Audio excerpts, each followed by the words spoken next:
you're a health coach, Mm-hmm. but you deal with a lot more than just food. Oh, Can yeah. you go into Sure. the program that you guys use? Sure. There's two different um, um, analogies, I guess, that you did, but they're as far as so. The first thing is think of a three-legged stool is healthy body, healthy mind, healthy finances. Hmm. And if I you love break that. that down, you can't really be healthy all the way around unless all three of those are in harmony. Yep. And so then you break that down even further into the 6 macro habits as far as how to be truly healthy. And it comes with healthy weight, healthy hydration, healthy motion, healthy sleep, healthy surroundings, and healthy mind. Mm. And all those things, my belief is, and it's been proven the way we live our lives, and also we're up to around 2,000 clients we've helped with their health, is you can be like a three-legged stool. You can have a great job and you can be making great money, but if your mind's out of whack, and that's what I learned is the I twitch and I wasn't satisfied, you can never truly be healthy. What up, Bridges? It's good to have you again here for another episode of the Bridging Divides podcast, where we bring you new episodes every single week, where we talk to the amazing individuals out there who have built the bridge to success in their own lives and are now bridging the divides in the world around them. Our guest today is none other than the infamous, That's a good word. Yeah, infamous. the enigmatic, ignominious, maybe that's not a flattering word, I don't know if that's I a don't even know what flattering that means, so I'll take it. We'll look it up later. Lyle Starr, who is just a star in my life. Oh, stop it. Thank you. Glad to be here. He's like, okay, calm down. Oh, calm down, buddy. No, it's super excited to have you, Lyle. So I really want to brag on you a little bit here. You are, what was it, the number one health coach? Or you're in the like top percent Yeah, health coaches in the well, country. let's give credit to my wife. I'm just kind of the... Yeah, Marcy really is the I brains ride her coattails. and the face behind the But operation. together, we're in the top 0.46% of health coaches nationally out of, 40,000, 50,000 health coaches. Wow. Yeah. That's awesome. And you guys are on social media. Mm-hmm. We'll make sure we have your handles and everything on Yeah. the screen, and we'll have them in the description as well for everybody. Great. That they can get a hold of you. Lyle and I have been friends for, it's been a couple of years now. Year and a Yeah. half. How long... We've been the same BNI group. So I mean, I've talked about BNI before. So Business Networking International. Yeah, so I've been there networking. third year. I don't know exactly. Yeah, and I came in after you. Okay. No, so Lyle and I, we've always have a good time giving each other crap, and Yeah. my we're very dry in our humor, and so as soon as I started saying something sarcastic to you with a straight face, and you dealt it back, I was like, okay, we're buddies. Yeah, brothers. Yeah, we bonded almost immediately, and so just have loved getting to know you, and excited for you guys to get to know him. He's kind of an acquired taste, so just a warning. That's an understatement. We'll have Marcy, his wife, on next time. Yeah, and then you she should have can- upgraded to Marcy. She's Yeah, much better. She can discount everything that he says. But no, in all seriousness, super excited to have you. More than anything, I am just super, super stoked to go over your philosophy and how you work, why you do what you do, why you and Marcy are involved with what you're doing, and I think it's going to be a good time. So, Looking forward to it. we'll jump right in. So we like to start off by saying something that nobody knows about you, or that little people know about you. So, Well, there's a lot nobody knows about me. Shoot, my father was a minister and a drill sergeant, so imagine those two disciplines combined together. that's quite a combo. Yeah, so I supported myself, moved out, was independent since I was 16. I've been homeless twice. Wow. So yeah, a lot of things gone on in this little life of mine. Man, homeless twice. You loved it so much you decided to do it again. Yeah. No, it was a pride thing. It's like one time I'd gotten injured. I'd broke my leg, and I was working at a Frito-Lay plant down in Casa Grande, Arizona here. I was 2 days away from having medical insurance when I broke my leg. Gosh dang. And so I had enough money to pay my rent or get food kind of situation. So I wasn't homeless for years or weeks. I was homeless for about 2 weeks, living in the desert. And my sister found out what I was doing, and she's like, "You idiot, get up here!" So pride it was like ignorance. Right? We all need to have those people in our lives Yeah. to tell us when we're being and that's a idiots. true blessing, right? Is to have that bailout. So it's not like I was forged living in the wilderness and killing muskrats for a living. Isn't that crazy though? How we do that to ourselves.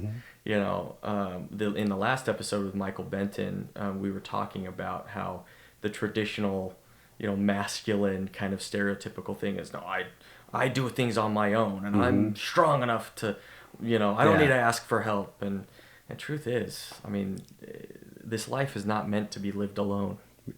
Right. We're a herd species. Exactly. Yeah. Exactly. We're healthier when we are socially interactive. You have deeper relationships when you can, connect to other people. And you and I have had some really good conversations. I mean, we are the most ridiculous, rambunctious, I think, two people that it's hard to be around us sometimes when we get together. Let's just put it that way. But we enjoy it, and I think that's the important part. Is absolutely, and we have not shied away from getting into the raw and the real. And I think that's again one of the things that kind of attracted me to you. Other than your great looks and everything. I mean, calm down, man. It's not like I would kiss you. Now it's awkward. I'm going to walk out of here for very long before you told me to stop. No, it just I love that about you that you have that open, the vulnerable kind of a side, and so jumping right in here, we want to know about what divide you're bridging. I want to hear about you, about your business, and what it is that you do to help those people around you. What's the problem people have? How do you fix it? Well, the problem, it's not just the people. It's our country and it's the world. Is the staggering numbers are statistically, and I was one of those numbers. Is 80% of the country is overweight. 48% are clinically obese, and the really saddening number is the last number was 18% of children under 12 are obese, and they're developing diabetes too, which is, it kills people. It's not like, oh, it's a killer, right? Yeah. I mean, it creates inflammation in the body. There's all these things, and the simple fact is, you can control it. Yeah. It can be eliminated, and so that's become the message. Is I went through, I don't know how in depth you want me to get, but I went through a health change of my own, and I'd always thought I was a healthy fat guy. I always had the doctors going, your cholesterol's fine, your blood pressure's fine. Yeah. Long story short, in 2016, I had 18 inches of my colon removed because of bad diet for a lifetime. Basically, the diverticulitis is you wear your intestines out. Yeah. And so they thought they were going to take 4 inches out. They had to take 18 because it was just like fishnet. Holy cow. Yeah, and that's a pretty dramatic surgery, and it was a pretty. But I'm healthy. Then in 2018, I had lost cumulative total over a year and a half. I lost close to 100 pounds. And got down to my pre-high school weight, and was feeling good and working out, and a piece of plaque broke loose coming out of a pretty massive hike my wife and I did at Havasupai Canyon, and I had a heart attack. And I got medevaced out, and again, I was healthy then, but the piper called from a lifestyle. So as I've been in the corporate world, and at that time I was working in title and escrow industry, which is a real estate services, I liked the people I worked with. I was making incredible money, but there was no sense of purpose. I wasn't changing anything. You know, if you think about it, last time you bought a house, do you remember the name of the escrow officer? No, it's like, Yeah. I went in some office and signed some And some papers. people, yeah, Yeah, so exactly. that's kind of where I was, and I had eye twitch just because I couldn't control things, and I knew we were getting sold and what have you. And these things behind the curtains, none of my employees knew. My eye twitches from my 6 kids. Yeah, I could imagine. I have 2 horses and 5 dogs, so I. Kids they're very very similar, honestly, to dogs. Mm-hmm. You know, you come in the door and they all try to get out. Mm-hmm. You know, the younger ones they slobber all over you. We're potty training one of them, so of course they're peeing all over the floor. My kid literally, and this will be great, Jim, for the future. We'll keep this for you. He literally dug a hole in the backyard and pooped in it. Well, at least he's considerate. Yeah, they're Whereas- outside children, Right. and so it saves on money and fend for themselves. Yeah, They have mice and birds. No, we put a dish out for each of them for the food and water. I mean, we're not barbaric. Come on. No, but that's that. Yeah, that's a crazy. I mean, So I started on this, and my wife actually started a health coaching business, coming up on 6 years now. and you're gonna understand why she's the brains of the operation here. I love this story. Don't overplay her role. She's the brains, the looks, the work. Yeah, But yeah. I lift heavy things. It's like, put this over Right, here. yeah. I clean up after the horses and the dogs yeah, and yeah. let her do her thing. But I was not a believer. I like, no, I'm not going to be a coach. I'm a vice freaking president. I'm a big deal in my industry. Mm-hmm. And she built it into a legitimate business. Results not typical. I'm supposed to say that for a legal disclaimer, but she made it where she was making as much money as I was, And so you're like, and she was enjoying it and changing people's lives. And what I mean by changing lives is, and we're not doctors, so we're not overriding medical of decisions. course. However, people were getting off of blood pressure medicine under doctor supervision. They were getting off of insulin because of diabetes 2 under doctor supervision. And just because the body is so friggin' amazing, Oh yeah, if you give it a break, many times it'll heal itself. yeah.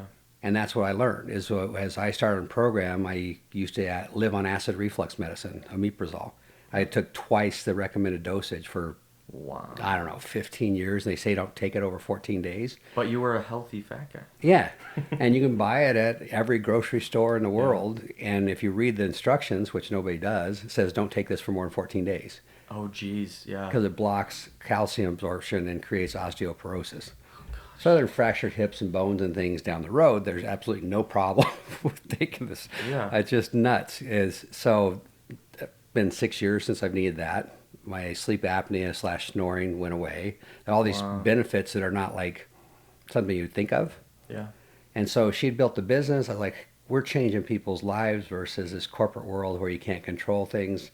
And it just brought me around to, there's this old graph I saw before is things that matter and things you can control, and where those two circles intersect, that's the sweet spot where you should Heck yeah. concentrate.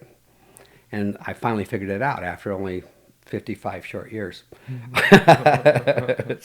No, that's interesting that you say that though, because with my own personal health, I was drinking 4 bottles of 20-ounce bottles of Mountain Dew at least a day, loads of sugar, loads of caffeine.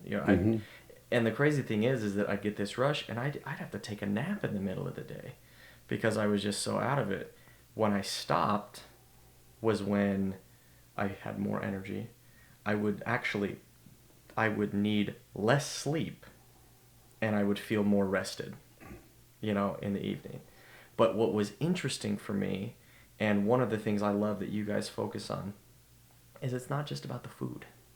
It's not just about what you're putting in your body. It's about what you're putting in your brain. And for me, the unlock for me was this. This is my life's work. This is what I'm truly passionate about, is connecting with my community, you guys, with building those bridges between people and their success, between different groups of people that wouldn't normally feel like they would be able to have something in common. But when I realized, this is a lot of work. I mean, we're putting out, Kayla behind the camera there, she's putting out across 5 different platforms 26 videos per week. I mean, this is a lot of work, networking and all this other stuff. It's everything that we're doing. And I'm thinking, gosh dang it, I need more energy if I want to do what is truly meaningful in my life. And so I need to do everything that I can to nourish my body in a way that it will give me what I need in order to accomplish this. You know? So tell me how, so you guys, again, you're a health coach, but you deal with a lot more than just food. Oh, Can yeah. you go into Sure. the program that you guys use? Sure. There's two different um, um, analogies, I guess, but they're as far as so. The first thing is think of a three-legged stool is healthy body, healthy mind, healthy finances. And if I you love break that down, you can't really be healthy all the way around unless all three of those are in harmony. Yep. And so then you break that down even further into the 6 macro habits as far as how to be truly healthy. And it comes with healthy weight, healthy hydration, healthy motion, healthy sleep, healthy surroundings, and healthy mind. And all those things, my belief is, and it's been proven the way we live our lives enough, so we're up to around 2,000 clients we've helped with their health, is you can be like a three-legged stool. You can have a great job and you can be making great money, but if your mind's out of whack, and that's what I learned is the eye twitch and I wasn't satisfied, you can never truly be healthy. Right. Right. And health is way more than a weight, a number on a scale. Yeah. Right. Health is, are you happy? Are you passionate about what you're doing? Do you feel like you're making a difference? Whatever that difference is, it's important to you. Yeah. And so as I started learning that and really diving into the healthy mind portion, Yeah. that's when my life changed. Is my weight was like this throughout my life. You know, I played tournament racquetball and I always lifted and had personal trainers and what have you. But I gained and lost the same 40 pounds multiple times over This many guy years. is a machine when it comes to racquetball. We've played together. Well, he's played, and I've bumbled around the court. Yeah, I was Yoda. He was Luke. I don't even know. Yeah, I don't even know who I was. I was one of the Padawans, one of those 5-year-olds that are still learning how to. But yeah, but when I finally stopped being on a diet and I finally stopped being on I'm a deprivation mindset, and that happens with career as well, right? I mean, you start applying with I can't have this, I can't do that, instead of this is what I'm going to, and this is what I'm working towards. Then it's no longer deprivation; you're moving towards something. So that's a big mindset shift. Is instead of saying I can't have them Mountain Dew, it's like I choose not to. I know what it does to me now, right? Yeah. Oh my gosh, that's crazy because that's such a subtle distinction, but it makes all the difference. Yeah, Oh, yeah. love that. Well, another thing that hit me along the same, there's a great book, and I apologize, I don't recall the author, but it's called The Gap and the Gain, Okay, we'll try to get a link in the description. and that's one of the books that really appealed to me. So my career path is I've built several companies. Yeah. I've had successes and major failures. I mean, it's just like boom, boom, and I kept being a victim. I kept going, look what they're doing to me. Look what they're doing, and then reflecting back on, well, I probably could have handled that better, or maybe that was just a bad decision to begin with. I got in people I didn't really trust, and I was still hoping for the best. But the gap in the gain goes into, and all of us do this. It's not anything specific to me, but they're talking about like Robin Williams committing suicide and these football players that are broke, 6 months or a year after they get out of playing football and what have you. And it's because we as a species have this bad habit of never being satisfied. And it's cool to always have goals and want to grow, but we never look back and see how far we've come. 100%. Or at least I didn't. It was like I went from being a high school dropout, homeless, to owning my own company, being vice president of 2 other companies. But I'd be happy for a little while. I'd get if I only get vice president, I'll be I'll Then I'll be happy. I'll be happy when. Yeah. The destination Yeah. syndrome. And then I started my own company. When I own my own company, I don't have to deal with all that crap. I'll do it right. So I'll be happy then so it's just always, instead of going, looking backwards and going, hey, look where I came from. Yeah. Look what I've done. I have these goals I still want to achieve, but being the gratitude, right? Being this place of, it's some people take it as like being satisfied. I don't consider being satisfied, but being grateful. Mm-hmm. And going, okay, well, I'm grateful, but Marcy and I are on this mission to get the world healthy. Yeah. And people go, that's pretty grandiose. Yeah, it is. But you know what? I'm going to start with you or the next person or the next person. It's one person at a time. I can't even help 10,000 people at the same time, but I can help one person. Yeah. And if that one person gets healthy and they help one person, Yep. and so on. And that's how we've been blessed, is realizing we're fulfilling a space, and we're not trying to get people. People come to us when they're good and darn ready.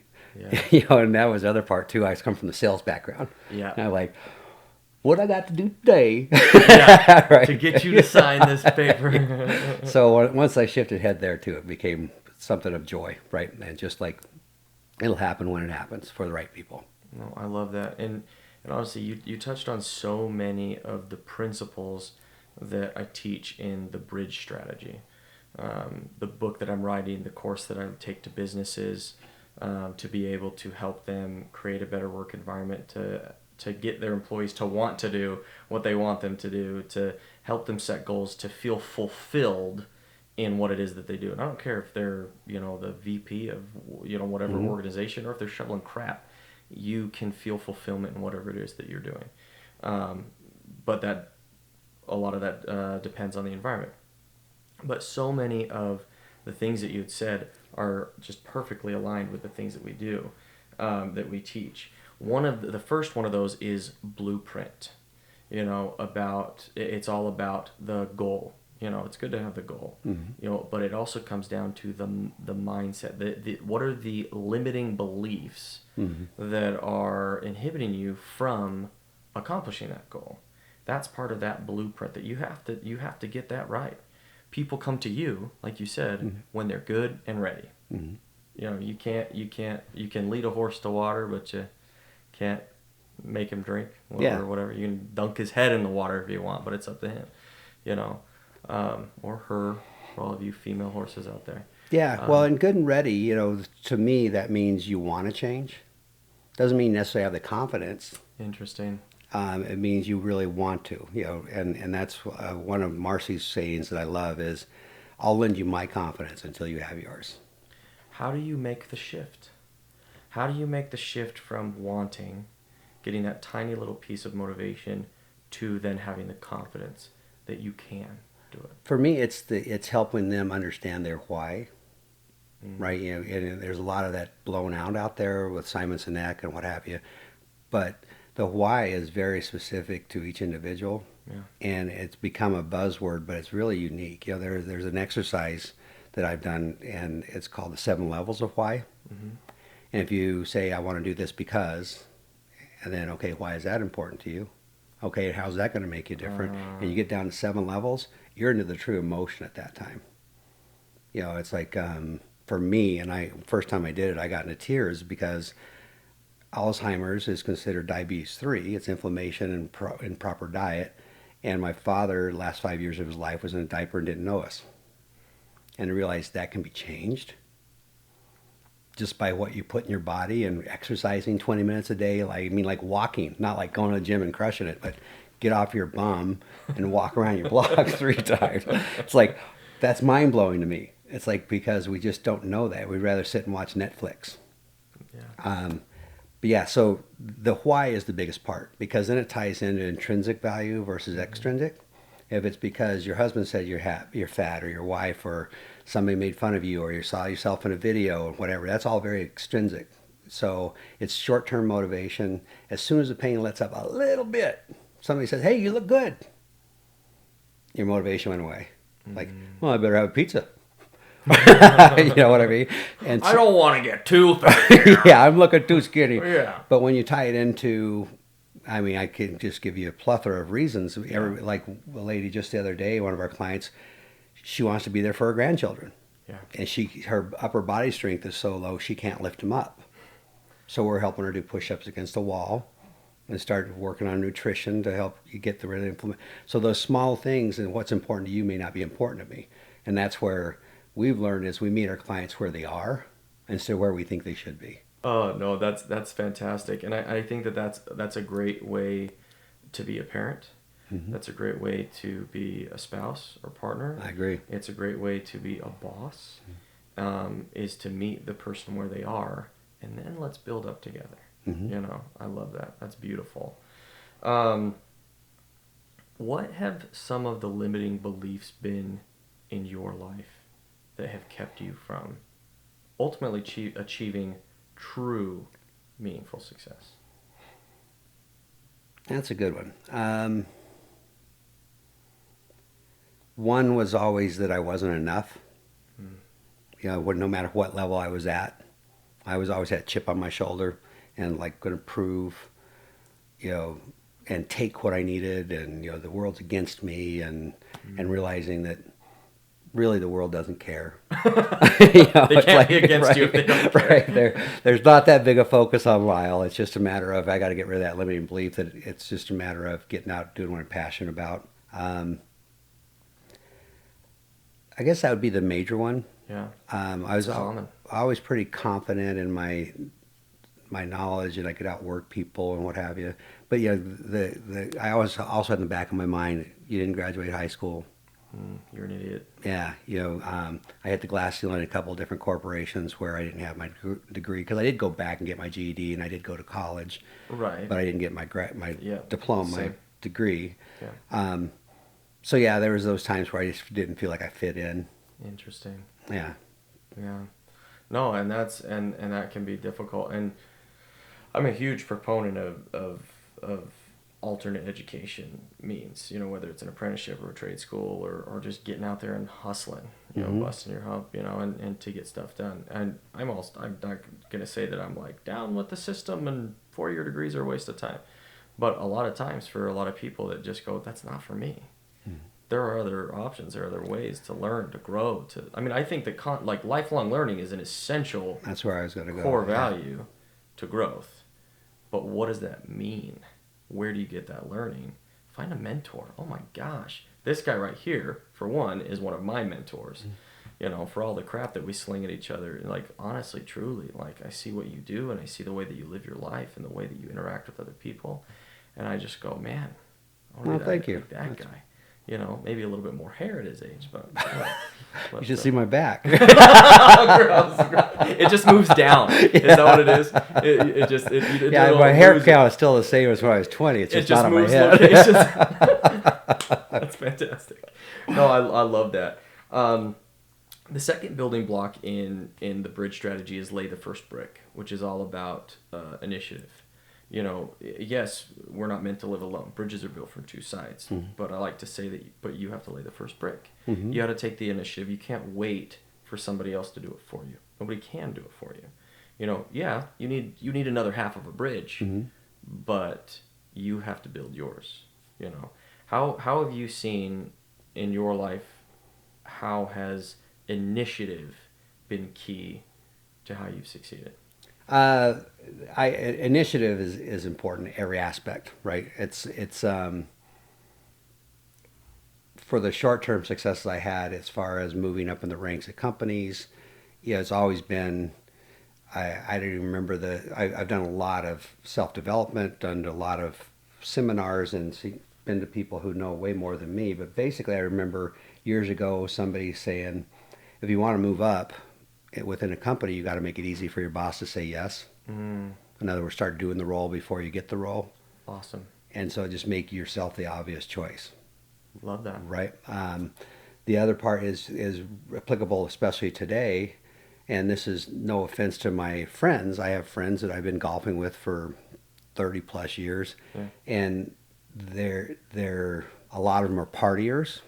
And I used to be a hard partier. You know, that was why I was known as Crazy Lyle. So I'm not going to start throwing rocks from my glass house. Yeah. But changing directions over the last 6-7 years as far as where I want to be and what I want to do has been creating new friends circles. You're part of that, right? A new sphere. Honestly, it's just, and a lot of that is that I was just listening to a podcast the other day, and it's like it was a huge portion, like 90% of males over 40 years old have zero friends, Jeez, or some. It was over 50% anyway. That's crazy. And I started thinking about what I've been doing lately is because realizing like you go to the gym, everybody's got the hard face, Yeah. and I was prejudging people like that guy's a jerk, that guy's a jerk, and then I started going, you know what, I look kind of the same. Right. So I started taking that step forward and saying, hi, how are you today? I saw you here yesterday, and just engaging. And there most times their facade breaks away. I started posting myself Facebook pictures of me and some young ripped dude. Like, look, I found my doppelganger. Yeah. And just making fun and realizing it's connecting the society. And sometimes, even if it's not my bridge I'm building, I'm helping other people build their bridges. Dude, Right. I love that. Oh, I'll explain why I love it so much in a second. But yeah, and realize, you know, as Marcy and I are expanding our circle here locally, as well as, you know, we're in many states with our company, thank goodness, is it takes us making the first step and realizing there's a lot of people out there who want help and don't know where to get help. Yeah. Right. So when I said earlier, you know, they'll come when they're good and darn ready, but you got to let them know you're ready. You got what they want. Yeah. It's like here in the desert, you know, we're 118 degrees today, I think. If you had a water well, but you never told anybody, hey, I got water. They don't know where to go. Right? It's like, I could really use some water right now. Like, you got to come and knock on my door and ask for it. Yeah. So that's a lot of it too, is just taking that initiative and stepping out going, I don't know if you want this or not, but if you want it, I have it. I love that. No, that's fantastic. That's beautiful. And it's, like you said, vital to success. Mm-hmm. You know, you can want something as much as you want, Mm-hmm.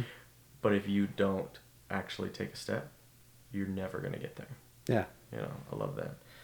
Third building block is lean in. Lean into who you are. Lean into your strengths. Lean into what makes you unique. You know, because we all are. I mean, the most valuable part of your pitch or your business or whatever it is you. The most valuable part of what you have to offer is you. Yeah. You know, and I think that we forget that. But so what have been some of, I mean, we've talked about a couple, but what have been some of your unique strengths that have led you to be uniquely successful? I have a very strong sense of right and wrong. You know, like I learned some things from my father with as far as just morals, and there are many times where I stood up against what was wrong, and sometimes it went in my favor, sometimes it didn't. But everybody always knows if you ask me something, I'm going to give you my true, honest answer. Yeah. So there's no duplicity about what I do. The other part is, you know, having grown up in very humble means. You know, my brother and I worked chopping cotton and throwing hay bales when I was 10 years old. And so this work ethic is, I knew I could come in and I don't have to be the sharpest tool in the shed. I can outwork them. Yeah. Right. So it's like, and that's how I taught my employees, like, just keep up with me. Don't have to be the sharpest marble in the crayon box. Right. Yeah. So, I mean, a lot of it's just, you know, it's ethics, both work ethics, moral ethics, you know, and not being afraid to do it. Love that. Love that. No, and that's fantastic. And I think that that's definitely something that is invaluable in a team. You know, in your own life, sure, but in a team, to be able to have that anchor, you know, that you can say, no, hey, I think that this is something that we should or shouldn't do. Yeah, and encourage that from the people around you, right? The transparency within your group is, and where there's a comfort level and a safety level to go, you can do this here. I mean, don't be a jerk about it. No, but speak up. Yeah. Because I think that a lot of times other people are feeling or thinking the same thing or something similar to you, or there are several, I mean, maybe not everybody, but there's a good chunk of them that are. And so if you have the courage to say something, people go, oh yeah, I think that too. That and the humility to listen, right? Yeah. So sometimes, many times, I've had, I know this is right in my head, and somebody points out a glaring chasm Yeah, that and I you go, missed. oh Like, oh man. yeah, geez, I'm glad you said that because Yeah. that would suck. Yep. Let's do a plan B here. Yeah. So No, I it's love that. it's again, the transparency, the communication is always critical. Cool. No, I love that. So the reason I was smiling before when you talked about helping other people give them what they need is because building block number 4 is complete their bridge. That's what we call it. Instead of looking around for somebody that can just give you what you want, that's it. What do I have to do today to make you? You know what I mean? Right. That whole mentality is you're objectifying another person by saying, what can you give me? Give me, give me, give me. And flipping the script and walking around to say, okay, what bridges can I complete so that they can get what they need? Because bridges go both ways. So you end up getting what you need as well once you give them what they need. Like you're running a business. Yeah. You have a health coaching business. You want clients. You make money. You're able to, you need money for the mission, right? But by doing it the way that you do, where you come to them and say, hey, I've got the well, like you said, right? I've got this other half of the bridge. And then listening to them and saying, what do you need? Where are you at? And what is it that you need? And then they go, oh yeah, no, I do, need what you have, and what you have can help me. They get what they need, you get what you need, and you guys both grow together. I mean, it's just a beautiful concept. I love that. And I mean, I've asked people before about, how has helping other people, benefited you. But can you think of a time where you've done something and you didn't necessarily expect anything back, but it has come back in an unexpected way?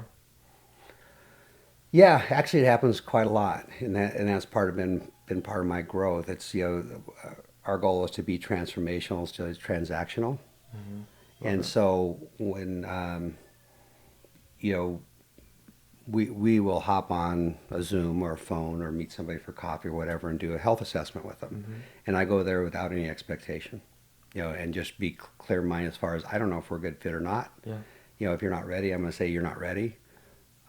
Because it's just the right thing to do. Yeah. If somebody, they may have health issues, but their mind's not right and they're not willing to change their mind, it's like, why am I going to waste your time and my time both? Let's just move forward with this. And I've tried to live my life that way. And some of the best reinforcements mentally for me is I have people that have worked for me or with me from 20 years ago that still stay in touch. Oh, that's awesome. And still reference me and still ask me for advice. And that's, to me, that's very rewarding. And that's another gentleman I attended a seminar a few years back. I'm terrible with names, but he also did the Laugh Your Way to a Better Marriage. And my wife and I went and did the seminar. I love but that. he said one of the big problems with America, and I believe this, is the older generation are not willing to be mentors.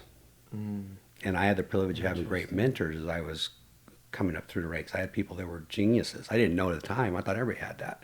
Yeah. But now there's so much fixation on staying young, getting the hair plugs and getting your eyes fixed and being vital and having the Corvette. So you look like Yeah. I'm so happy today. And everybody's trying to be young and hip instead of realizing, as I feel, as seniors, I'm 60 years old now, I have an obligation to be a mentor.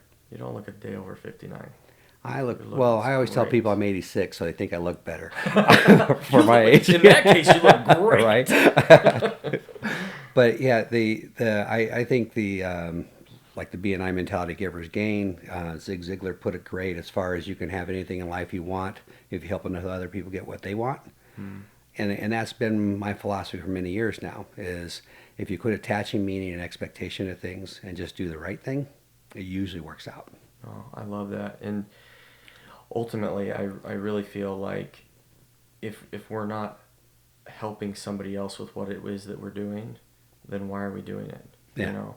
I am successful when we are successful. And I think that mentality is really the way to grow individually and as a society. Oh, yeah. Well, and the mercenary side of it is, I mean, I can prove it financially too. is about, I would guess probably 90% of our business is referrals now. Mm-hmm. So that's Oh, people it's we've beautiful. helped, right? And they've been satisfied. Their friends, family, whoever have noticed and said, "What the heck are you doing?" And Well, so, that's amazing. right? So that, I mean, what better source of business as well as just better feeling, realizing you're expanding out and impacting people. But that's amazing. What you just said is the exact reason why I even developed this program, is because I want people to have better, more meaningful results. Right? When you live your life in a way like you're talking about, where you're completing other people's bridges, where you're giving them what they need and what they want, look at those results. Mm-hmm. You have less buyer's remorse. You have stronger connections with your clients. You have more referrals. You said 90% of your business is Mm-hmm. referrals. It's amazing. Right? And there's that trickle down effect, as opposed to having to go out and get a new one every single time. It's just less work, and I am all about less work. Anybody who knows me. I suspected. No, but that speaks for itself. That speaks volumes of the efficacy of living this way, and I think that's beautiful. The last building block is reinforce and review, which is all about looking back. What mistakes did I make, and realizing it's okay, and it's good to make mistakes. I think John C. Maxwell wrote a book called Fail Forward, which I just love that concept. If you're not failing, you're not trying hard enough. You know, what has been, or one or multiple mistakes that you have made that we can learn from? How long is this podcast? Yeah. How much time do we have? Yeah, I was privileged. I saw John Maxwell live about 2 months ago up in Paradise Valley, and what a Super brilliant jealous. guy. And I did a boot camp with him via Zoom, me and hundreds of coaches. Oh, you have to let me Yeah. know next time. I'd love to do that. Yeah, guy's pretty phenomenal. Mistakes aplenty. If you're not making mistakes, you're not moving forward, in my opinion. The critical part is to learn from them, refine it, move forward a little bit more, and keep Love it. moving forward. My biggest mistakes have typically been driven by my ego. Reflecting over my whole life has just been, that chip on the block. Like, what are you doing to me? Look at what they're doing to me, and not being emotionally aware, and not being reflective. So one of the things I've learned is not to be reactive. So that's gotten me a lot of trouble in the past. Is if you push me, I push back. If you insult me, I match, and that, and learning to. There's a little technique we coach called stop, challenge, choose, which is Stop, okay. challenge, choose. Mm-hmm. And you think about it as far as typically with a habit, you get a trigger, a response, and a reward of some sort, even if it's a negative reward. Like if you're being a victim today, and go, that guy made me mad in traffic. He cut me off. I'm going to cut him back off, and look what he Yeah. did to me. But it's reinforcing the behavior. Yeah. And the stop, challenge, choose is just that gap. That it's like, okay, I got a trigger. Take a breath for a minute. Is it that important? Mm-hmm. How do I want to proceed forward with this? Yeah. Do I want to go that way or go a different way? Does it move me towards my goal or away from my goal? Yeah. So the mistakes still happen, but I tend to be more reflective than I used to be, and really dig into what really happened and what did I expect to happen? What would I have done differently? And so I don't think the mistakes are ever going to end for any of us unless you're dormant, unless you just don't go anywhere or do anything. But then at that point, you're not living. You're just waiting to die. Yeah. Yeah, I mean, the person who hasn't made a mistake is either lying or they're comatose, Yeah. in my opinion. Agreed. But yeah, I used to, get fly off the handle and quit a job. They disrespected me. And I'm like, holy moly, what did I do? Yeah. And scramble. I was always Dang it. fortunate to land on my feet most times. But, I was recruited pretty heavily. But as I got older, the senior citizens aren't as heavily recruited. They're like, holy No. moly. Yeah, I had this one guy when I was working at a call center, which I just thought was so funny. Some old guy on the phone, and I couldn't do what he wanted me to do. And he's like, well, maybe if you got your head out your rear, you'd see better. And I was like, you know what? That's a pretty good lesson to live by. Mm-hmm. Get your head out your rear, and you can actually see what's going on, see where you need to go, and see how you can improve. Yeah. But yeah, I love that. I think that's great. Well, we're about to wrap up here, but I like to end on what I call the positivity prize fighter segment, where it's the idea that you don't lose a prize fight by getting knocked down. You lose a prize fight by staying knocked down. Okay.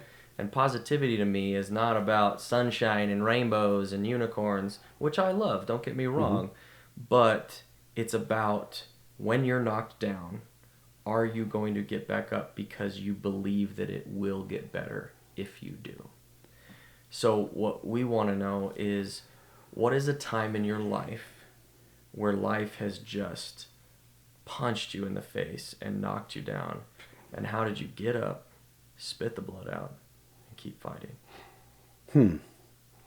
Well, I guess the time with the most impact was I thought I had the tiger by the tail, and I had my own company and had sales reps that worked for me throughout U.S. and Canada. And I thought I was Hot sugar. hot sugar. We'll say sugar. Hot turd poop mountain. Yeah. And as I started watching this slowly implode, and I had gotten in partnership with some people that my spidey senses had told me probably was a mistake, and it took about 2 years to unwind, but it was a downhill slope. And I was paying my employees when I wasn't getting paid just to keep them. Long story short, I lost my house on McCormick Ranch, which is a fairly affluent neighborhood here in Scottsdale. Yeah. I had a house on the lake, and wound up renting a small property over in bad part of Mesa. The club that I used to be a member of, I was folding towels at 4 o'clock in the morning for $9 an hour. Jeez. And I tried to buy a franchise. Well, I bought a franchise for a pet insurance company, Yeah. but I just didn't have the revenue to keep driving it. So I had changed my mindset. Like, well, maybe I'm just not meant to be this. Maybe I'm not going to be successful. And I started to just accept. And I took just a rep job for a home warranty company. And I'm 50 and doing these things. And it took me about, I would say, 12 months to right the ship, to realize, I have more, I can be more, and to get out of my funk. But that was a long 12 months. That was numbing the pain with alcohol and food, and feeling hopeless and not sleeping and all these terrible things. And when I realized success leaves clues, and the reason I've been able to grow in other companies is because I just figured out what to do, how to be unique, and how to outperform.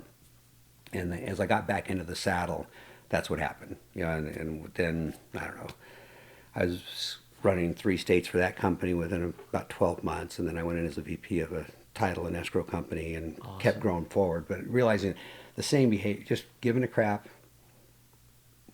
put in the hours you're supposed to put in, whatever's required, and learning how to excel and never quit learning. That was the part that got me out of it. But that was a really rough period of my life. That was where I was, I won't go too deep, but I was considering not living anymore.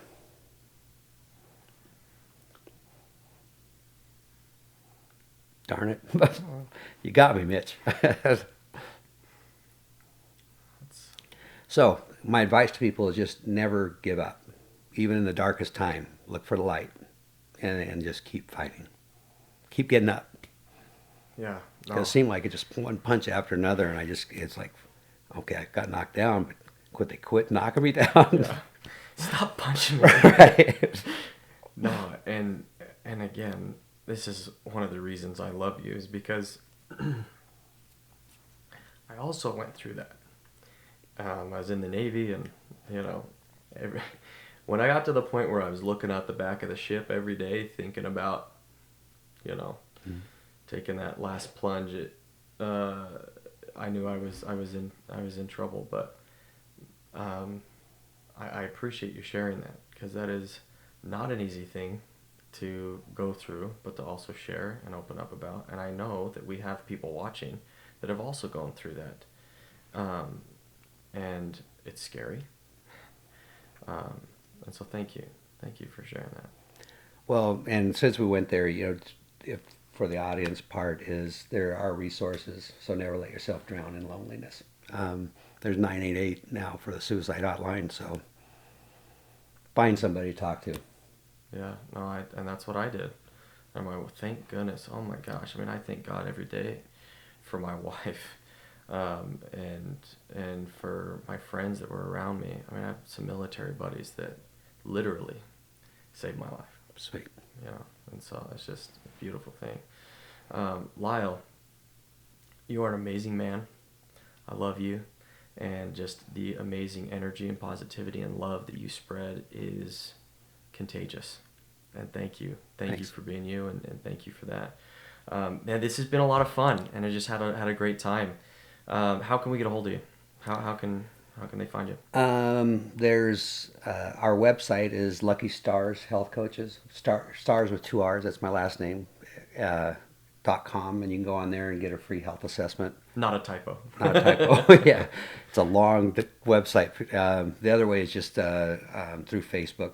I'm on there as just Lyle Starr, and try to post on there and be something of value for people every day. So it's not just BS posting and memes.